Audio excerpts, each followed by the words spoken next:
극대화하는 방식으로 쓰는 것이 효율적이다라는 게 이제 저희들 생각이죠. 100% 동의합니다. 네. 근데 이제 우리나라는 또 다른 더 큰 문제가 또 도사리고 있어요.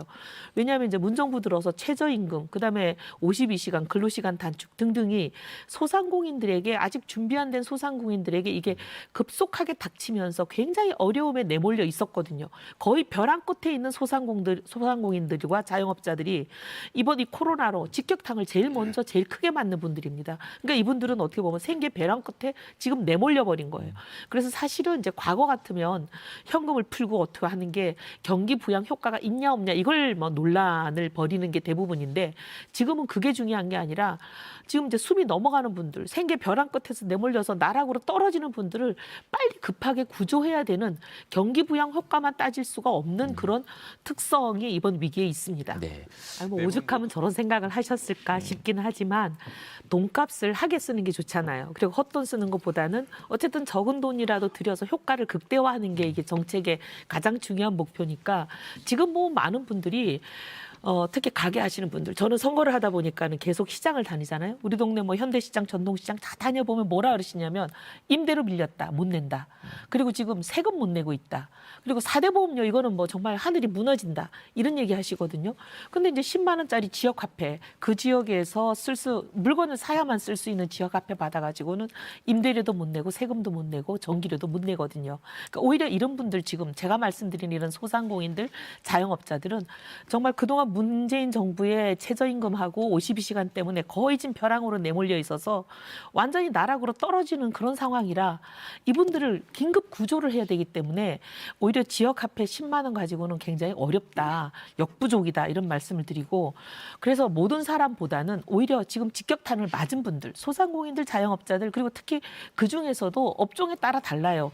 게임 업계나 온라인 쇼핑이나 배달하시는 분들 이런 분들은 오히려 호황이거든요. 그래서 호황인 업종들 빼고 그다음에 공무원들 빼고 공공기관에 종사하는 사람 빼고 대기업 직원들 빼고 그다음에 변호사, 의사 같은 전문 직종들 빼고 그다음에 또 고소득자들 전체 한 상위 30% 정도는 안 줘도 되지 않아요? 그분들까지 주면서 우리 세금 쓸 필요는 없는 거니까. 그래서 이런 사람들 좀 빼고 굉장히 어려움에서 지금 거의 숨이 넘어가는 분들에게 아유 집중적으로 선별해서 주자. 그래야 이게 헛돈 쓰지 않는 거 아니냐 하는 거죠. 소득이 이 사람이 고소득이냐 아니냐. 금방 우리나라 국세청에 세금 얼마 냈냐. 거의 뭐 1, 2분 만에 전산망이 다 돼 있습니다. 1년 후에 알죠. 아니 왜 1년 후에 알아요? 근데 매출을 올리자 그러셨는데 올리면 너무 좋죠. 그거 올리면 뭐가 걱정이겠습니까? 그게 아니라 지금 소비가 줄어들고 매출이 줄어드는 이유는 코로나 때문이거든요. 다른 이유가 아니라 사람들이 안 모여요. 모임을 안 하고 등산 모임은 각종 친목회, 동호회, 심지어 구청에서 하는 모임들도 다 취소되고 직장인들 회식도 안 하고 하니까 손님이 안 와서 매출이 줄어드는 거거든요. 이거는 지역 화폐 상품권 준다고 지금 코로나가 걱정이 되는 분들이 모여서 모임 안 합니다. 학교도 닫았고 어린이집도 닫았고 교회 닫고 성당 닫고 다 닫았는데 어떻게 이게 매출이 오르겠습니까? 이거는 지금 돈을 준다고 해결되는 문제가 아니라 코로나가 종식되지 않으면 이건 근본적으로 해결이 어려운 문제다라는 말씀을 드리고요. 그다음에 이제 적은 금액이라고 말씀드린 게 우리 신세동 교수님 제가 해석을 해서 죄송하지만 1조 3,500억이라는 돈이 작다 그런 뜻이 아니고 한 개인에게 돌아가는 10만 원이란 돈이 벼랑 끝에 내몰려서 임대료로 두 달씩 밀린 사람들에게는 그분들을 숨통을 틔워주고 살려줄 수 있는 구조의 힘으로는 좀 역부족이다 그 말씀이죠. 총액이 적다는 얘기가 아니고. 아니 근데 이제 우리 지금 최 교수님 말씀하시는 거는 소비 연계성이 끊어졌으니까 이거를 이어야 된다. 근데 이 두 가지 개념을 혼용해서 쓰셔서 저는 문제가 생긴다고 봅니다. 아까 지사님 말씀하신 것도 소비 여력이 없으니까 주머니 돈이 없으니까 못 쓰는 거 아니냐. 그러니까 주머니를 두둑하게 해주자. 근데 이거는 우리가 가지고 있는 근본적인 문제고 지속되는 문제입니다. 이건 항구적인 문제라 항구적인 대책으로 해야 되는 거죠. 사실 그 항구적인 대책이 기본소득을 지금 말씀하시는 건데 그 부분에 대해서는 좀 이따 토론을 하기로 하고 네. 지금 이 코로나로 생긴 위기는 그 문제와는 또 별개로 거기에다 하나 더 얹어진 문제가 사람들이 지금 만나지 않고 밖에 못 나가고 집에만 앉아 있다 보니까 생기는 거예요. 미장원도 안 가고 심지어 네일샵도 안 가요. 동네 만화방도 안 갑니다. 그러니까 이게 소상공인들이 다 어려워지는 거예요. 식당만 어려워지고 숙박업만 어려워지고 항공업, 여행업만 어려워지는 게 아니에요. 다 어려워지는 이유는 지금 코로나 때문에 생기는 건데 돈을 준다고 해서 지역 카페 좋다고 해서 코로나 때문에 겁나서 안 나가시는 분들이 그거 나가서 뭐 미장원 가고 식당 가고 그렇게 하기 어렵다는 근데 거죠. 이런 저 거기는 잠깐 예. 다들. 아니요, 제가 좀 마무리를 할게. 아직까지 제 시간이 남았으니까. 마무리하시죠. 네. 뭐 그래서 똑같은 얘기 이제 반복되는 것 같아서. 그 얘기고. 들어보시죠. 근데 네. 지금 이제 자꾸 두 분이 보면 항구적인 문제, 소비 여력의 문제와 지금 코로나 때문에 소비 연계성이 끊어지는 문제를 두 개 혼용해서 얘기해서 두 개를 분리해서 얘기해야 된다. 이게 제 주장이고요. 그다음에 이 기본소득 얘기는 이거는 4차 산업혁명이 완성되는 시점에 AI나 로봇이 다 일을 해가지고 사람들은 대부분 실업자가 되고 극소수만 그런 제어나 관리하는 일에 종사할 때 그럴 때 나머지 실업 상태에 있는 사람들에게 인간다운 존엄의 유지를 위해서 주는 그런 기본소득의 얘기를 지금 우리는 4차 산업혁명 시작도 못한 상태에서 꺼낼 얘기는 아니다. 그건 지금 하기는 어려운 시기상조다 그 얘기죠. 쓸 곳이 없다 걱정 마시고요. 아니, 그 쓸 얘기가 돈 없는 아니고 거 걱정해 잠깐 주세요. 1초만. 그게 아니고 지금 코로나로 호황을 누리는 업체들에게 주로 편중돼서 간다는 아니, 거죠. 동네 코로나로 치킨집도- 불황해서 어려운 데 가야 될 돈이 지금 배달시키면 지금 배달은 코로나 때문에 호황을 누리고 있어요. 아니 동네 그러니까 치킨집도 된다니까요. 아니, 그거 다 그러니까- 결제해 줍니다. 그러니까 지금 네. 다 말씀하시죠. 돌아가면서 얘기 좀 네. 합시다. 네, 진짜. 그러셔요. 혼자 강의하시는 것도 네, 아니고. 말씀하시죠. 자, 아까 이해영 지자체가 하는 거니까 그냥 지자체 안에서 자율적으로 하면 된다 그게 아니라 지금 이게 이렇게 퍼지는 효과가 있습니다. 당장 보면은 부산 기장군만 하더라도 원래 선별적으로 선택과 집중해서 지원하기로 결정을 했다가 경기도에서 지사님 그렇게 나오시니까 갑자기 그냥 모든 국민에게 다 주겠다 이렇게 나왔잖아요. 부천시도 똑같은 사례 아닙니까? 부천시도 선별해서 집중해야 된다 이렇게 했더니 지사님이 그 빠지겠다는 데는 반대하는 데는 빼버리겠다, 찬성하는 데 더 얹어주겠다 이러니까 이제 지금 부천시도 돌아서고 저 이 질문 모든 확산되는 게 뭐가 잘못이에요? 아니 그게 아니라 문제는 재정 여력이 다 있어서 지자체 내에서 다 그게 해결되면 누가 걱정하겠습니까? 아니, 방법이 있어요. 아니 근데 잠깐만 제 얘기 중에 좀 예. 끼어들지 마시고. 예. 그게 지금 이제 경기도만 하더라도 재정 자립도가 다른 또 17개 강역시도 중에서 높은 편이에요. 지사님 아까 재원 조달 갖고 오신 거 봤는데 상당히 그 안에서 해결이 되죠. 근데 지사님도 고백하셨듯이 이거는 지금 일회성 지원입니다. 그런데 이게 이제 올 여름 넘어서까지 만약에 가을에 다시 재발이 되고 장기화된다면 그때 재정 조달 어떻게 하시겠어요? 그러니까 이런 식으로 파퓰리즘이 이렇게 만약에 퍼지는 이런 효과가 있기 때문에 단순히 한 지자체의 문제로만 끝나지 않는다 말씀을 드리고 그래서 저는 사실 말씀하신 대로 이건 중앙정부가 각 지자체별로 재정 여력이 따르니까 빈부격차도 생기고 지자체 내에서의 차별이 생기는 거잖아요. 그리고 어차피 나중에 이제 지자체에서 재정 감당이 안 되면 국고 지원으로 보전할 수밖에 없는 상황에 내몰리기 때문에 이거는 공정성, 균형, 그다음에 여러 가지 형평성 차원에서 국가가 저는 일관된 기준을 마련해야 된다고 봅니다. 아니 이제 지사님 아까부터 말씀하시는 게 왜 선별적으로 지원해야 되냐? 세금 내는 사람들 다 지원해야 되지 않냐? 어차피 뭐 세금 부자가 죄는 도와주는 아니잖아요. 건데. 세금 많이 내는 게 부자가 죄는 아니죠. 죄라고 네. 생각하지 않는 정당입니다. 네. 보수지요. 오히려 부자가 자꾸 지원하는데 왜 부자 부자가 빼려고 그러세요? 죄인이라고 얘기하시는 분들은 오히려 그쪽이시죠. 아니 전혀 아닙니다. 근데 어쨌든 선별 지원을 할 거냐 네. 아니면 모든 사람에게 보편적으로 지원을 할 거냐 226개 지자체 단체장을 상대로 청와대가 전수조사한 게 있습니다. 네. 3분의 2가 선별 지원해야 된다고 답을 했고요. 우리 국민들도 아까 이 프로그램 시작하기 전에 보니까 67% 정도 선별 지원해야 된다고 답을 하죠. 저는 이게 많은 사람들의 공감대일 뿐만 아니라 이게 사실은 어떻게 보면 돈을 효율적으로 쓰는 길이다 이렇게 생각을 하고요. 부자라서 지원하지 말라는 게 아니라 지금 당장 숨 넘어가시는 분들 지원하는 데 집중하는 게 좋다는 거죠.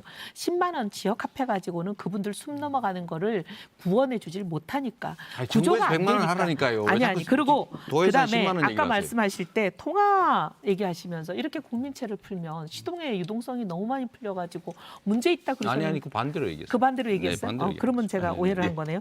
근데 지금 정부는 보면 한은이 발행하는 RP, 한은이 RP를 무제한 매입하도록 지금 오히려 발표를 했습니다. 이게 오히려 더 어마어마한 유동성이 네, 풀리고 그래요. 양적 완화고 지사님 걱정하시는 그런 시장의 유동성 문제가 생기는 거죠. 하여튼 뭐 이렇게 되면 어차피 지금 이 정부는 부동산 집값 잡겠다고 지금 2년 반을 야단을 했는데 돈이 이제 부동산으로 가지 않겠습니까? 이렇게 되면 이렇게 양적 완화로 네네. 아니, 근데 선별을 하자고 얘기하는 게 뭐 부자들이 받아가는 게 배 아파서 그런다 그런 논리가 전혀 아니잖아요. 아니에요. 전혀 아니에요. 전혀 아니고 지금 제한된 돈이 지금 경기도만 하더라도 1조 3,500원 동원하는데 굉장히 힘이 드시고 더 이상 동원하기가 어려운 거 아니에요. 그렇습니다. 동원하기 어려운 돈을 가지고 진짜 숨 넘어가시는 분들을 돕자는 거예요.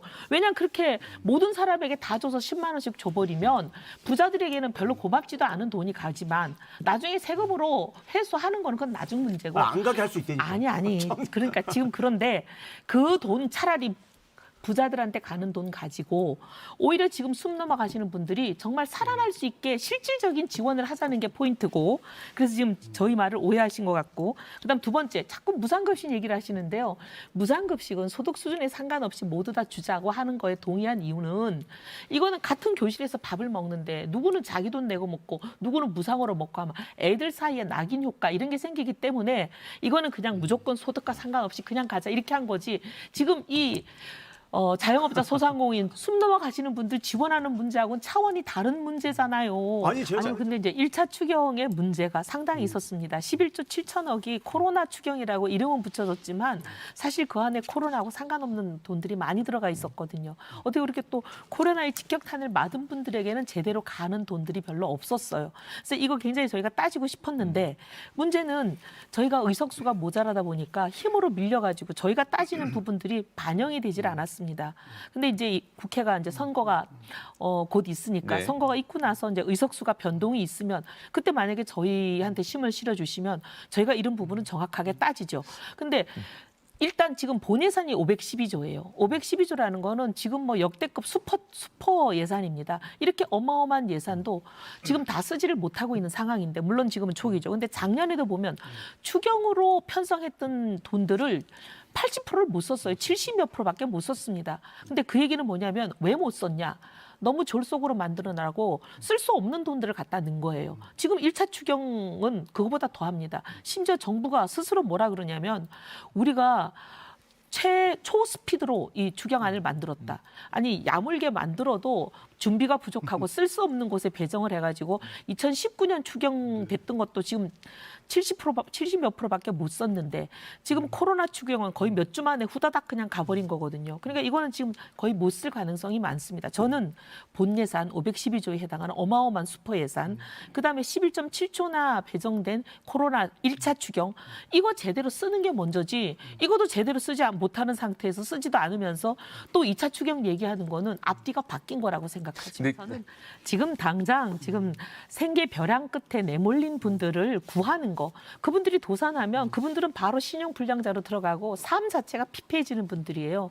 지금 뭐 세금 많이 낸 사람들도 똑같이 줘야 되냐 이런 한가한 얘기하고 있을 때가 아니고 지금은 아주 벼랑 끝에 내몰린 분들에게 집중적으로 지원해서 그분들을 구조하는 게 가장 급하다 이런 말씀을 드리고, 지금 2차 추경도 아까 말씀드린 대로 1차 추경 안에 보면 방역체계 개선이라고 2조 3천억을 넣었는데 코로나하고 아무 상관없는 아이돌봄 서비스, 특별동법 서비스, 노인 일자리 이런 거가 오히려 더 금액이 많습니다. 그러니까 코로나라고 포장은 됐지만 그 안에 상관없는 게 너무 많아서 이런 부분들을 바로 잡는 2차 추경을 한다면 본 예산 먼저 쓰고 1차 추경 제대로 쓰고 그리고 나서 필요한 돈은 논의할 알겠습니다. 필요가 있다 네, 이렇게 얘기합니다. 이번에는 개념이 나온 것 자체가 이제 4차 산업혁명의 완성기가 되면 네. 실업이 대량 발생하는 거잖아요. 어차피 로봇이랑 인공지능이 다 대체할 거니까. 네. 그리고 극소수의 사람들만 취업 상태가 되면 그렇지만 이 생산성은 높아지기 때문에 극소수의 사람이 취업해서 생산 활동을 해도 어차피 이 실업자들에게 기본소득을 보장해 줄 수 있는 부가가치와 총생산이 늘어나는 거잖아요. 그러니까 그때는 논의할 수 있는 건데 지금 우리는 죄송하지만 이 정부는 4차 산업혁명 시작을 방해하고 있어요.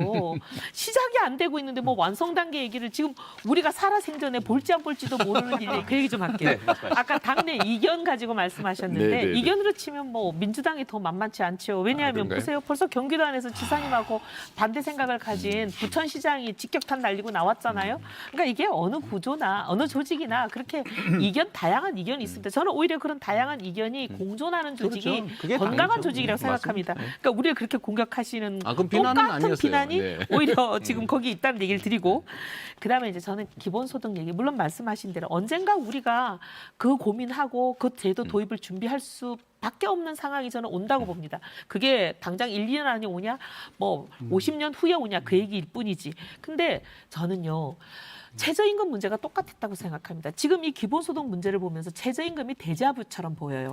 최저임금 올라가야 되는 거 우리 다 동의합니다. 우리도 다 그거 공약 내걸었어요. 근데 이렇게 현실이 준비가 안 된 상황에서 경제 여건과 유리된 상황에서 갑자기 과속 인상하니까 원하지 효과 못 거두시고 역효과 얻으셨잖아요. 자, 저도 좀 얘기 52시간도 마찬가지예요. 네. 제가 아직 36초 남았습니다. 근데 그런 식으로 멀리 가야 되는 장기적인 목표를 경제 여건과 상황이 준비가 안 돼 있고 부작용이 날 게 빤한데도 성급하게 목표 너무 오리엔티드 돼가지고 밀어붙이고 과속하면 원하는 결과와 정반대 역효과가 난다는 거. 이거 네. 최저임금하고 52시간에서 보셨으면서 또 이러시나 하는 안타까움이 드는 거예요. 걷어들일 돈을 주고 어차피 나중에 걷어들인다. 그게 이제 경제학자들이 얘기하는 셔닝 이펙트예요. 네.